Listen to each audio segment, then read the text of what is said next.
નમસ્કાર, હું છું પ્રિયા અને તમે જોઈ રહ્યા છો જનતા કી જાણકારી ન્યૂઝ। નજર કરીએ આજના સમાચાર ઉપર। પ્રભાસ તીર્થના પ્રાચીન શ્રી દુખારણ મહારાજ મંદિર ખાતે સોમપુરા બ્રહ્મ સમુદાય દ્વારા વિશેષ મહાઆરતીનું આયોજન કરવામાં આવ્યું। સોમનાથ મંદિર કોરિડોર પ્રોજેક્ટ અંતર્ગત આ મંદિરના સંભવિત ડિમોલિશનની તૈયારીઓને લઈને સ્થાનિક શ્રદ્ધાળુઓમાં ચિંતાનો માહોલ। તીર્થ પુરોહિત સોમપુરા બ્રહ્મ સમાજના પ્રમુખ હેમાલચંદ્ર ભટ્ટે જણાવ્યું કે સ્થાનિકોના વિસ્થાપનને લઈને સહુ કોઈ ચિંતિત છે। આ માટે ભગવાન શ્રી દુખારણ મહારાજને વિશેષ પ્રાર્થના કરવામાં આવી।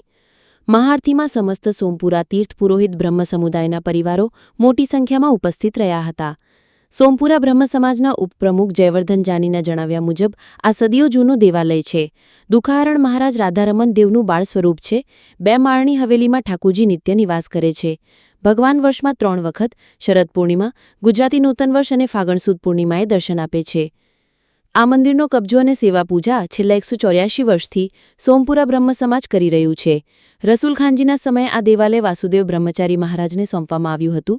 વિક્રમ સંવત 2081માં આશરે 178 વર્ષથી વધુ સમયથી તીર્થ પુરોહિત શ્રી સોમપુરા બ્રાહ્મણ સમાજ મંદિરની સેવા કરી રહ્યો છે। રિપોર્ટર મહેન્દ્ર ટાંગ, ગીર સોમનાથ। તીર્થ પુરોહિત સોમપુરા બ્રાહ્મણ સમાજનો પ્રમુખ।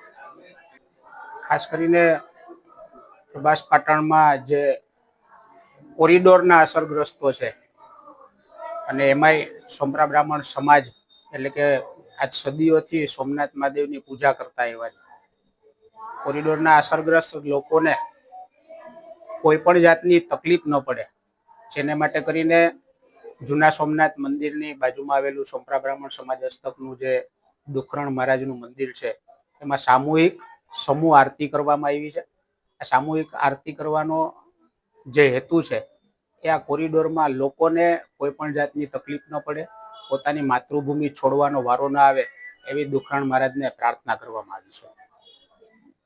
કોરિડોરમાં લગભગ 10 જેટલા ધાર્મિક સ્થળો પ્રભાસ પાટણમાં આવે છે, જેમાં જે દુખરણ મહારાજનું મંદિર છે સોમપુરા બ્રાહ્મણ સમાજ હસ્તકનું એ પણ ક્યાંક ને ક્યાંક કોરિડોરમાં આવે છે અને તંત્ર દ્વારા અહીંયા માપણી પણ કરવામાં આવી છે। તંત્રના લોકો અહીંયા આવી પણ ગયા હતા। આ ભગવાન છે એ વર્ષોથી અમે સોમપુરા બ્રાહ્મણ સમાજનો પરિવાર એની પૂજા કરતા આવ્યા છે અને આ મંદિર અમારી પાસે જ રહે એના માટે આજે સ્તુતિ પ્રાર્થના કરવામાં આવી છે।